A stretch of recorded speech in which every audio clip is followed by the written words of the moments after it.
Quan, your thoughts on tonight's vote? You know, it was very hard for people, but it was the right compromise for the city, and this is an infinitely better deal than any of the other ones we've been looking at. Pretty much since May, it's been my job, my administration's job, to try to get really high bids down to something that was reasonable and that was still very green. So this deal is the greenest of the deals because the waste management landfill is modern and new, recaptures methane gases, puts it back into their trucks to collect garbage, and so that's a better facility than California Waste was going to use with Republic. Both companies now are going to have more modern sorting facilities, and so that gives us more waste diversion from the landfill.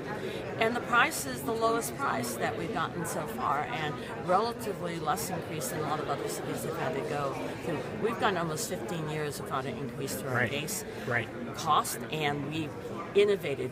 I helped write the first initiative to compost all our food and our green waste, right? And we told people 5-6 years ago that when the contract came up, that we wanted to look at where you were putting our landfills, how far you were driving, what kind of greenhouse gases you were generating, how much of the waste that you were diverting, because we have this goal to be zero waste by 2020, and this is going to take us up to over 80%.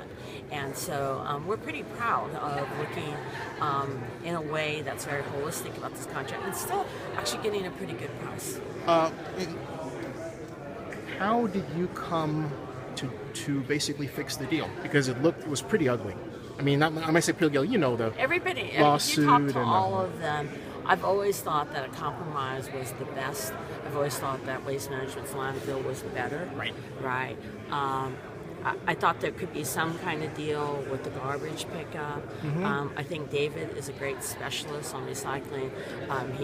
He really actually deals and sells recycling internationally, so it gets you a good price for the recycling, and that's a good thing to keep materials out of the landfill and out of the oceans. So, I've never stopped giving up. So remember I was talking to them all summer about getting their prices down. And then right up at the end, I actually thought I had a compromise. I didn't like staff's proposal that you either did one or the other, and so-called option B, which this is very close to, was something that I negotiated, and we almost had, but Waste didn't reduce its cost. So on the night that the council votes, and even though they won't give me much credit, I will give them at least I've been defending them at least on the night of the vote. California Waste solution was greener and cheaper, and I was very uncomfortable, like many of the council members. I think that's why they're angry, that there's a lot of implications in people on what they said about California Way, whether you consider it chauvinist or whatever. I'm Asian American. I didn't particularly like the implications of what some people said to me, but the bottom line is that this is the best thing for the city. We're going to save millions of dollars in lawsuits and political distractions. We're going to make sure we're going to get our garbage picked up on time. And so sometimes you have to be the grown-up, right? And you have to just do it. You have to do what's right. Congratulations. Okay, thank you.